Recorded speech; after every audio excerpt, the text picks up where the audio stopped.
Well, keep the drugs out. 90% of Americans are concerned about illegal substances flooding into the United States, and those fears are intensifying as Title 42 is set to expire in just about 2 weeks. It could get so much worse, and the chaos at the border is no secret. Fixing it has become a huge tug of war between border states and the Biden administration.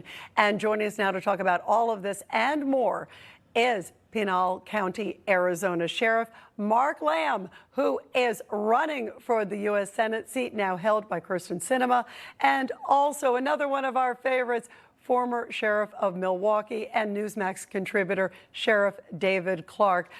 Both of you, great to have you here. Sheriff Lamb, you're running. Talk about why it's so important to you. Well, look at the problems on the southern border. You're seeing that.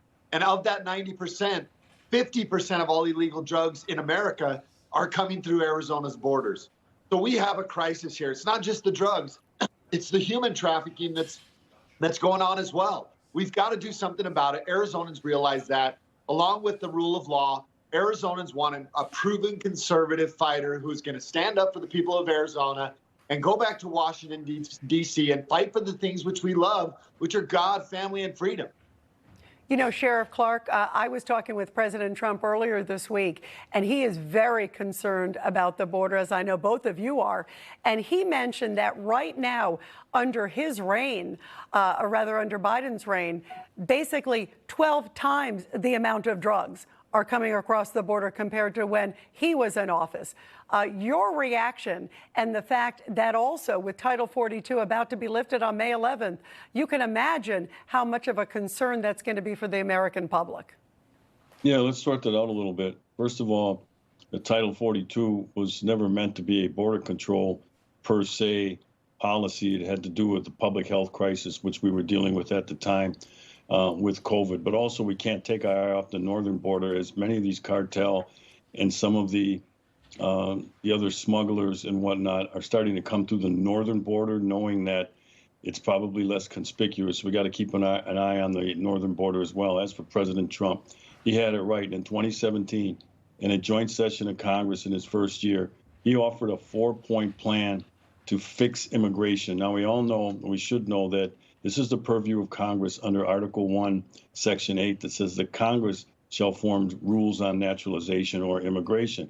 But anyway, the president offered four steps: build a wall, pathway to citizenship for dreamers, an end to the visa lottery program, and an end to chain migration. Now, that was meant to be a framework from which the GOP-controlled Congress could start from, and they never acted on it. So this has become a political football. Nobody seems to want to do anything about it, but there was a chance, an opportunity. There might be another one now with the GOP winning Congress again, but I hope to God that they don't fumble the ball once again.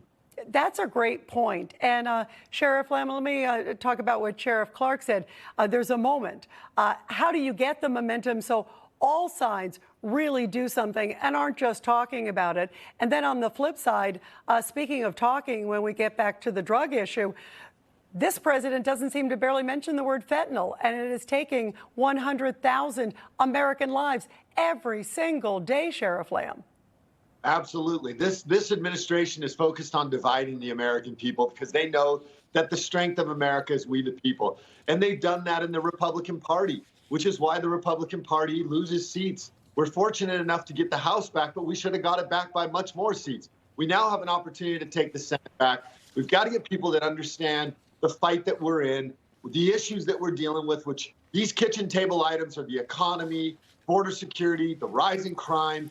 That's what people across America, and especially in Arizona, are focused on. And I hope that people will come and support me at sherifflamforsenate.com. We need to take this country back. We've got to stop the flow of illegal drugs coming into this country. Americans, like you said, Rita, are dying every single day. Every day that we don't do something about it, it happens. Last night, I was working with my guys. I showed up to a call that we had to Narcan a lady and do CPR to bring her back to life. We fortunately saved her. Had we not been there, she would have died and been another statistic that we would have had to explain to that family because fentanyl got into her hands. Well, bravo for everything that you are doing. We wish you so much luck on your race, and you got to come back on again soon. And Sheriff Clark, we love you too. Two of our favorites. Thank you.